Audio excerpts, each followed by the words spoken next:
And the Storm Tracker 46 Weather Center is also used on board Navy warships. CBS 46's Greg Majeski temporarily traded up.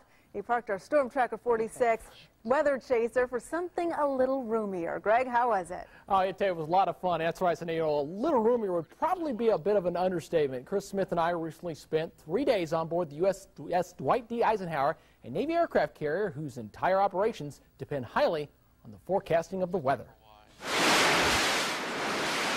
No jet can take off. No course can be set. Conning officer, my rudder is right 20 degrees, no new course given. Without the crew of this ship knowing the exact motion of weather. Here on board the USS Dwight D. Eisenhower, there's a delicately balanced relationship between Mother Nature and machine. A relationship that allows this floating fortress to project U.S. power anywhere in the world, 24 hours a day, 7 days a week. Do it whether it's in good weather or bad weather. But yeah, you're right, absolutely right. Especially for the aviators when they do their strike planning. When it comes to carrier operations, naval officers plan every movement around the motions of weather. You could see across the entire ship. Meet Lieutenant Commander Carlo Lombardo. And just like Gene Norman, he's the final word when it comes to a forecast. As you might expect, this office uses a variety of weather tools, from weather instruments on the flight deck to radar. Advances in internet and satellite technologies have made forecasting in both the Storm Tracker 46 Weather Center and on the carrier a little easier in recent years.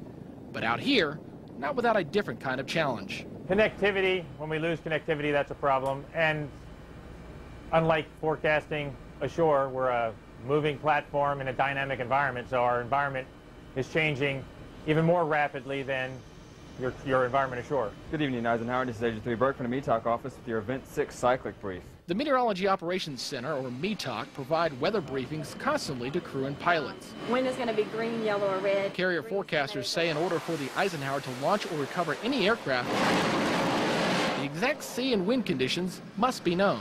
They have to drop into the wind. Always learning from it. So Navy pilot Lieutenant Christopher Coase is from Norcross. He understands the significance of weather. His training mission this day took a different turn thanks to cloud cover. Did the weatherman get it right?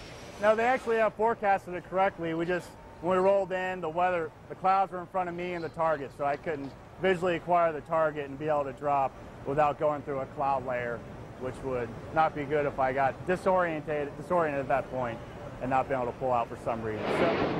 For more than 60 years, the aircraft carrier has been a first line of defense for the United States. Winds, they just went down, but they're still forecasting. These forecasters understand the importance of their mission. Well, the first thing to remember is that weather is never neutral.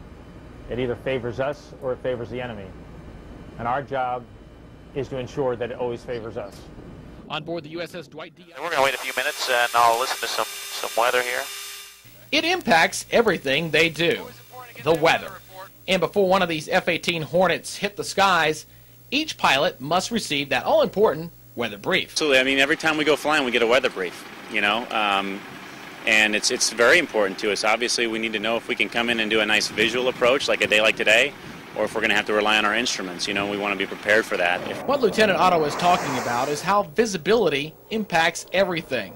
If the cloud deck is low, the Blues will perform what they call a low show. Clouds between 5,000 and 10,000 feet will mean an intermediate level show. High clouds or clear skies means the full show is on. Of course, the clouds are not the only obstacle for the Blues. There's also the wind factor. Since the goal is to keep the show in front of the crowd, high winds can easily blow the jets off course. And over the top of some of the maneuvers, if there's a lot of wind left or right, it'll actually blow the airplanes, you know, inboard or outboard. So our flight leaders constantly making adjustments for those winds, because certainly the winds get stronger the higher you go. The day I went up with the Blues, the weather was near perfect, so I got to experience a piece of the full show. I'm sure it's an experience my stomach won't soon forget. At Tyndall Air Force